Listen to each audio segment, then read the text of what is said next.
Madame, Monsieur, bonjour, ravi de vous retrouver pour cette édition de la mi-journée. Tout de suite, les titres de l'actualité. Dans ce journal, nous parlerons des efforts de l'Algérie pour renforcer ses échanges avec l'Afrique entre nouvelles routes frontalières et développement industriel. Comme exemple, ce matin à Tamraset, la visite de plusieurs unités industrielles montrant le dynamisme du pôle économique local.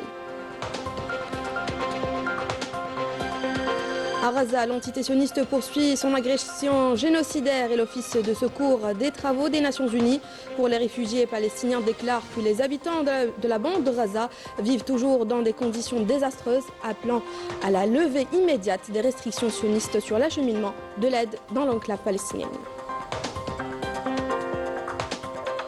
Au Maroc, les mouvements de contestation reprennent de l'ampleur. Grèves et manifestations traduisent le ras-le-bol des citoyens. Début de la saison des olives à Tizi Ouzou avec la préparation des huileries et le choix des agriculteurs entre méthodes traditionnelles et technologies modernes pour leur production. Bienvenue à tous. Tout d'abord, la Banque d'Algérie a rendu public ce matin une nouvelle note aux banques autorisant l'alimentation des comptes commerciaux par les moyens de paiement scripturaux ou par versement d'espèces à concours du chiffre d'affaires quotidien et ou hebdomadaire, conformément aux prescriptions législatives et réglementaires en vigueur. Les mesures de vigilance à l'égard de la clientèle doivent être observées comme par le passé avant la note numéro 2 DGIG 2025 du 22 décembre 2025. Les opérations de la clientèle doivent être en adéquation avec le profil du client et en cohérence avec les informations que la banque détient à son sujet, indique la note. Dans le secteur de l'énergie, l'Algérie et 7 autres pays de l'OPEP+ ont réaffirmé leur décision de suspendre les augmentations graduelles de production durant le premier trimestre de 2026. Cette décision a été prise lors d'une réunion ministérielle tenue par visioconférence, regroupant les 8 pays de l'OPEP+, ayant appliqué des réductions volontaires de production en avril 2023. Cette réunion de coordination s'inscrit dans le cadre du suivi régulier de la situation du marché pétrolier mondial. L'OPEP+ se réunira à nouveau le 1er février prochain. Pour promouvoir l'exportation des produits algériens vers les marchés africains, le poste frontalier de Zouirat a été renforcé par la réalisation d'une route reliant Tindouf à Zouirat en Mauritanie.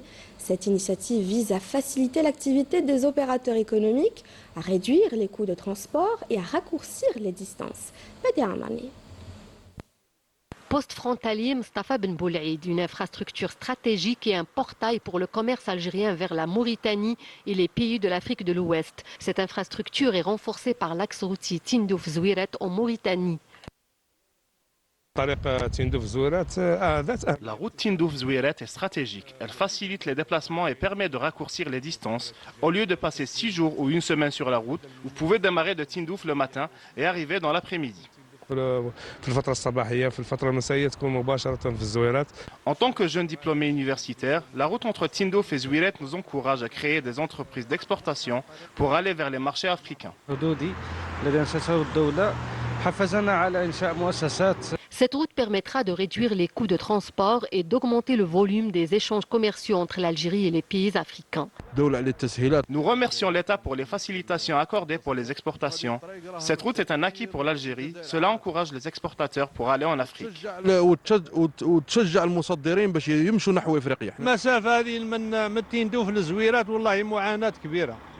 de Tindouf jusqu'à Zouirat est longue. Cette nouvelle infrastructure routière réduira les distances. Cette route est bénéfique pour nous et pour l'économie nationale. La route Tindouf-Zouirat permettra de renforcer le commerce extérieur de l'Algérie et créer une dynamique économique et commerciale entre l'Algérie et la Mauritanie, de même qu'avec les autres pays africains. Et puis, grâce aux nouvelles facilités d'investissement et aux dispositifs mis en place pour la régularisation du foncier industriel, la wilaya de Tamraset avance résolument comme un pôle industriel en plein essor et une passerelle stratégique vers les marchés africains. Walid Benouis. Aux portes de Tam, la zone d'activité de Tidessi s'impose aujourd'hui comme un pôle économique par excellence. Portée par la régularisation du secteur industriel, la zone accueille de nouveaux projets dans des secteurs stratégiques, des investissements porteurs qui contribuent directement à l'amélioration de l'économie locale. La production des produits laitiers a démarré dans la zone d'activité de Tamnaraset. C'est une première, notamment en ce qui concerne le conditionnement en bouteille. Nous travaillons dans cette nouvelle usine, une laiterie spécialisée dans le lait. L'ouverture du moulin a été rendue possible grâce aux facilités accordées par les pouvoirs publics. Nous disposons de silos d'une capacité de stockage de 500 tonnes chacun et d'une capacité de production estimée à 300 tonnes sur 24 heures. Cette dynamique est appuyée par le nouveau code de l'investissement qui facilite l'accès au foncier économique et allège la procédure administrative au profit des investisseurs.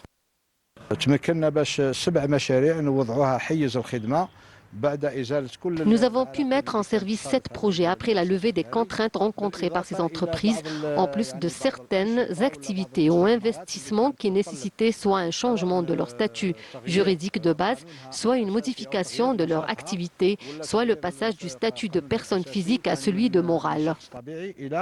À travers les projets déjà lancés et ceux à venir, la zone d'activité de Tidessi illustre la nouvelle orientation économique tournée vers l'investissement productif, la diversification industrielle et la création d'emplois. Chaque année, l'Algérie accueille de nombreux étudiants africains dans le cadre de programmes de coopération offrant des bourses couvrant les frais d'études et les œuvres universitaires. Notre journaliste Raouf Hamouch est allé à la rencontre de ces étudiants en médecine venus se former en Algérie pour la qualité de l'enseignement. Regardez. Allongé sur un lit d'hôpital, branché à des moniteurs, ce patient ne respire plus seul. On reprend la fréquence cardiaque. Autour de lui, 2 étudiants tchadiens en médecine répètent les gestes d'urgence, sous l'œil vigilant de leur encadrant. Donc on va lui mettre de l'insuline pour baisser le taux de sucre. La scène est presque réelle. Pourtant, nous ne sommes pas dans un service de réanimation, mais dans un centre de simulation au sein de la faculté des sciences médicales de l'Université d'Alger. Le centre de simulation a accueilli aujourd'hui les étudiants étrangers. L'objectif est bien sûr de les former sur la prise en charge d'un patient dans le cadre de l'urgence, patient simulé bien sûr. Il faut savoir que l'objectif dans un centre de simulation pour des étudiants, qu'ils soient étrangers ou nos étudiants algériens, nous avons 2 objectifs important en fait, c'est que la première fois, l'étudiant ne doit pas apprendre sur malade, donc il apprend tous les gestes sur mannequin. Et le deuxième objectif, c'est de ne jamais commencer sur un malade réel, plutôt commencer sur un mannequin. Un encadrement académique qualifié et des moyens pédagogiques modernes alliant enseignement théorique et formation clinique pour donner à ces futurs médecins un avant-goût du terrain. On va appliquer ce qu'on a appris ici en Algérie pour aider notre pays. J'ai acquis beaucoup de connaissances. J'aime l'Algérie et j'aime les peuples, j'aime la culture. Comme Mohamed, c'est toute une communauté étudiante africaine qui a choisi aujourd'hui de se former en Algérie. Un choix motivé par la qualité de la formation, mais aussi par les conditions d'accueil. Je suis étudiant tunisien en première année de médecine. J'ai obtenu une bourse grâce à la plateforme Study in Algeria et je suis réellement satisfait du cadre d'études et de l'accueil ici en Algérie. Cette présence internationale s'inscrit dans une politique d'ouverture menée par la faculté. Dans notre université des sciences de la santé, on a plus de 26 nationalités. Toujours dans le cadre de la plateforme, Study in Algeria, nous avons accueilli pas mal d'étudiants étrangers dans la graduation et la post-graduation. Dans la post-graduation, dans beaucoup de spécialités, à savoir l'ophtalmologie, la chirurgie, la cardiologie et d'autres spécialités. Objectif, former une nouvelle génération de médecins africains hautement qualifiés, tout en renforçant la coopération académique et sanitaire entre l'Algérie et les pays du continent au service de systèmes de santé plus résilients en Afrique. Au-delà des amphithéâtres, l'accompagnement se poursuit dans la vie quotidienne, comme ici à la cité universitaire de Sidi Abdallah, où tout a été pensé pour faciliter l'intégration et le vivre ensemble. Chaque année, plus de 2500 bourses d'études sont offertes par l'Algérie à des étudiants de pays africains. Et pour mieux accompagner les personnes aux besoins spécifiques, 3 centres psychopédagogiques ont ouvert à Alger, situés à Bouzrea, Stawali et Khreissia. Ils offrent 410 places pédagogiques pour les enfants et adolescents âgés de 3 à 18 ans. Un véritable soulagement pour de nombreuses familles. C'est un reportage signé Naïm Al-Walish. Pour renforcer davantage les structures psychopédagogiques existantes dans la capitale, 3 centres ont ouvert respectivement à Stawali, Bouzarea et Khreissia. Outre la proximité, ces centres qui accueillent des enfants aux besoins spécifiques permettent de soulager sensiblement les angoisses parentales. J'ai entendu parler de ce centre et j'ai tout de suite couru pour inscrire mon fils aujourd'hui. Je suis très soulagé pour la proximité et ça a l'air vraiment bien. Le prix de 12 000 dinars est abordable. J'espère vivement que ça va donner rapidement des résultats. Quand on parle des enfants handicapés, on parle bien sûr de l'autisme, on parle du retard mental et des enfants qui ont atteint de la trisomie 21. Ça va permettre de rapprocher, bien sûr, d'alléger d'abord la souffrance des parents et c'est la proximité avec les parents, de rapprocher l'enfant des établissements spécialisés. Ces 3 centres qui accueillent enfants et adolescents de 3 à 18 ans portent à 6 le nombre de ces structures particulièrement recherchées, d'autant que seulement 40% des demandes sont retenues. Additivement, 3 centres psychopédagogiques ouverts le 13 octobre 2025. La wilaya d'Alger met en service aujourd'hui 3 autres centres. Tous les moyens ont été mis à la disposition de nos enfants. Pour les moyens humains, un personnel composé de psychologues, cliniciens, orthophonistes et psychopédagogues.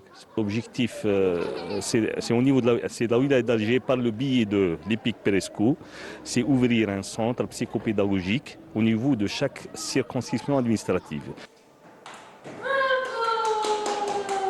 Dépendant de l'EPIC Presco de la wilaya d'Alger, ces centres ont une capacité de 410 places pédagogiques, un chiffre en progression constante en attendant l'ouverture d'autres structures du genre. Dans l'actualité internationale, 4 Palestiniens ont été blessés par des tirs des forces d'occupation sionistes en Cisjordanie occupée. Le Croissant Rouge palestinien a indiqué avoir pris en charge 2 blessés. Il s'agit d'un jeune homme de 18 ans et d'une fillette de 14 ans. D'ailleurs, l'Office de secours et de travaux des Nations Unies pour les réfugiés palestiniens a déclaré que plus de 12 000 enfants palestiniens vivent en situation de déplacement forcé en Cisjordanie occupée en raison de l'opération militaire sioniste en cours dans les gouvernorats du Nord. Depuis le 21 janvier 2025, l'armée d'occupation mène une opération militaire dans le nord de la Cisjordanie qui a débuté dans le camp de Jenin, puis s'est étendue au camp de Nour Shams et de Tulkarm. L'office a souligné que les habitants de la bande de Gaza vivent toujours dans des conditions désastreuses, appelant à la levée immédiate des restrictions sionistes sur l'acheminement de l'aide dans l'enclave palestinienne, ravagée par plus de 2 ans d'agression génocidaire.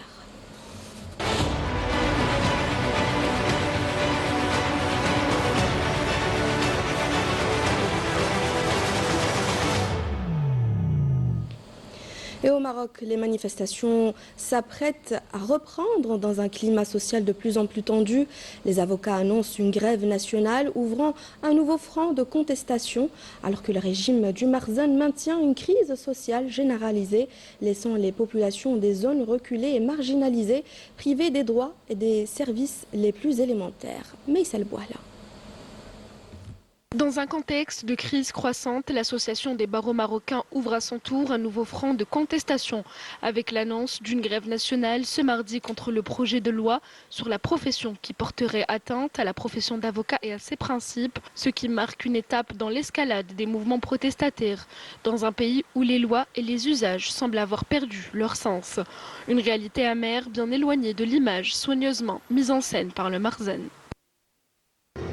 Les autorités nous contraignent à quitter nos domiciles dans une violence indescriptible. Jusqu'à quand cette situation va-t-elle durer? Nous sommes vraiment des réfugiés sur notre propre terre. Dans ce contexte tendu, la colère sociale fait boule de neige. Elle touche et éclate sur plusieurs fronts. Après les avocats, les syndicats du secteur de la santé ont annoncé une grève nationale le 29 janvier prochain pour dénoncer l'inaction des autorités et la dégradation du service public. Nous n'avons aucun accès aux services de soins. Il n'y a pas d'hôpitaux, pas de médecins ou même de pharmacie. Nous sommes livrés à nous-mêmes, sans le moindre moyen pour se déplacer. Cela fait plus de 15 jours que nos enfants sont privés d'école. Nous n'avons même plus accès au gaz. Il m'est impossible d'acheter une bouteille de gaz pour réchauffer mes enfants. Parallèlement, les manifestations se multiplient dans les rues et plusieurs villes marocaines. Elles traduisent un ras-le-bol général et un malaise de plus en plus profond. Retour au pays avec la météo. L'Office national de météorologie a émis un bulletin spécial plaçant plusieurs wilayas en vigilance orange. Des pluies parfois sous forme d'averses orageuses accompagnées de chutes de grêle affecteront les wilayas de Tlemcen, Ain Mouchent, Oran, Moustaganem, Chlef, Tipaza, Alger, Boumerdes, Tizi Ouzou, Béjaïa Mascara, Ain Defla, Blida Médéa et Bouira. Et ce à partir d'aujourd'hui dès 15h jusqu'à mercredi à 6h du matin. Agriculture, avec le début de la saison de la récolte des olives, les huileries se préparent à accueillir la production des agriculteurs. Certains producteurs privilégient les huileries utilisant des technologies modernes, alors que d'autres se tournent vers des huileries traditionnelles. À Tizi Ouzou, des unités de trituration nous ont ouvert leurs portes dans ce reportage. Majda Jahmoun. Dans les villages de Tizi Ouzou, la récolte de l'olive se fait de deux façons différentes. Dans certaines huileries, l'or vert se fait encore au rythme des gestes d'hier, tandis que d'autres producteurs choisissent des méthodes plus récentes. Deux façons de faire pour le même objectif, une huile de qualité.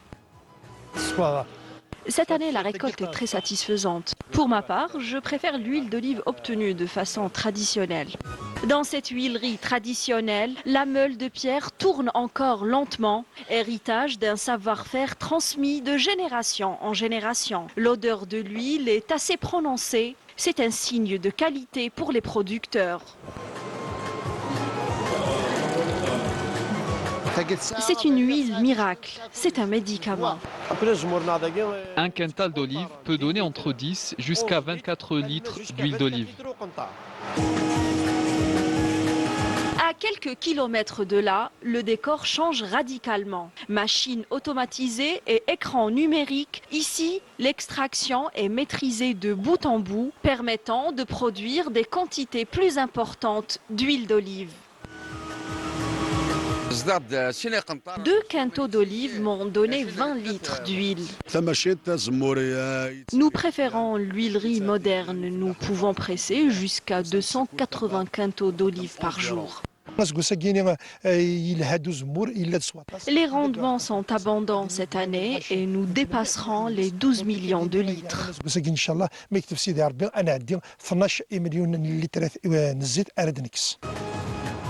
Tradition ou modernité, le choix appartient aux agriculteurs. Si les techniques diffèrent, l'enjeu reste le même, valoriser la production locale et répondre aux exigences croissantes du marché.